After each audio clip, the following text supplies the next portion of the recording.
तुम 5-7 दिन पहले इस बावड़ी में आ गए थे क्या?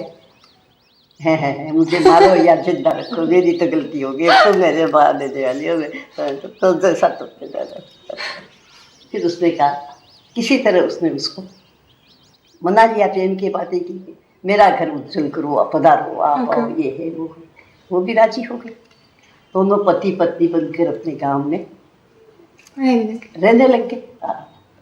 फिर उसने कहा, शादी से पहले, ले जाने के पहले, देखो यहाँ पर एक आटा नाम का भील है, मेरी सगाई उससे पहले हो चुकी है, मैं उसकी मंगनी हूँ, उसे पता चल जाएगा कि तुम्हारी मेरी शादी हो गई, वो छोड़ेगा नहीं, वो बदला लेने जरूर आएगा। जिनका लेने दो बदला, आए कोई बात, मैं तो मरने को तैयार हूँ तुम्हारे लिए, बदला ले। अब उसके 2 बच्चे हो गए, जखड़ा और मुखड़ा, और वो दोनों पति पत्नी सो रहे थे, और आटा भील को पता लग गया, जो तलाश करता हुआ रात को आया, आकर के ऊपर मुंडेर पर बैठा था, जो मौका मिले जाऊँ। ऊपर से फिर संधि की आंख खुल गई, चुपचाप अपने सराने से तलवार लेकर के खड़े।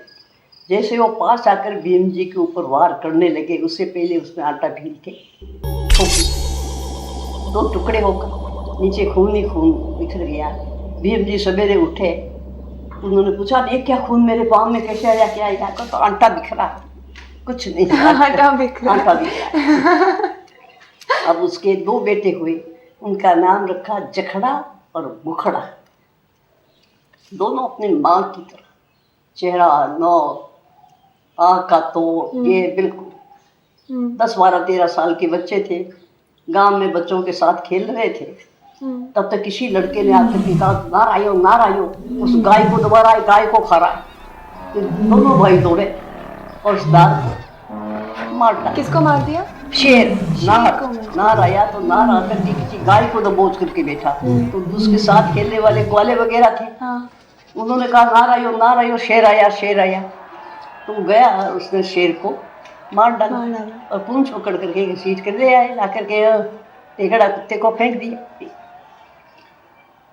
खाया तो फिर भीम जी ने कहा कि देखो, ये हमारे यहाँ का जो नवाब है उसकी शिकार है, और नवाब को पता चलेगा तो वो जरूर नाराज होगा, क्योंकि जो राजा महाराजा थे अपने शिकार वगैरह किसी और को मारने नहीं देते थे, अपने लिए रखते थे कि दूसरी प्रजा की कोई मारे नहीं।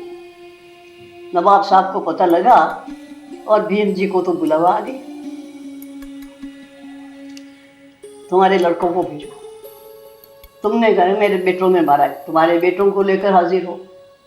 बेटे आए, बादशाह ने देखा तो उनका लड़कों का कोर, आँख का रौब और उनका बदन की गठन देख करके वो नवाब देखता है, तुमने शेर मारा? हाँ मारा।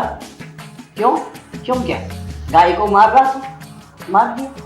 क्या उनको गांव में आकर आदमियों का नुकसान करने देते क्या? नफल मारा। देखता रह गया, किस निर्भयता के साथ ये बात कर रहा, क्या इनका तौर है? बच्चा या तो माँ पर होता है या बाप पर होता है। भीम जी को देखा है तो ये भी ठीक है, लेकिन इन लड़कों की तो बात ही कुछ और है। तो उसने कहा, भीम जी मुझे तुम्हारे बेटों का खेत दिखाओ। खेत दिखाओ। खेत का मतलब क्या कि किस जमीन में ये पैदा हुए हैं। अच्छा, उनका वो खेत कहाँ पैदा हुए हैं? कहाँ पैदा हुए यानी किस माँ से पैदा हुए हैं। हाँ। इसका इनडायरेक्ट मतलब ये है कि इनकी माँ को दिखाओ। माँ कौन है? मुझे इनकी माँ को दिखाओ।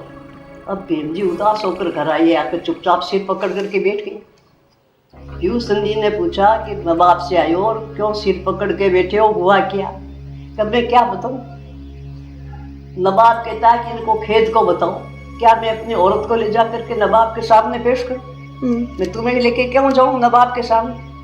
इधर नवाब का हुक्म के खेत दिखाओ। मेरी भी तो इज्जत है कि मैं अपने बीबी को ले जाकर उनको बताऊं। मैं ये बताने को नहीं, अब मैं क्या करूं? अब क्या करूं? और बाद नवाब का हुक्म आएगा, मैं उनका जागीरदार ठहरा। मुझे चिंता में पड़ा। फिर संधि ने कहा ठीक है। रात को उसने भीम जी को 2 पैक दारू पिला करके सुलाया।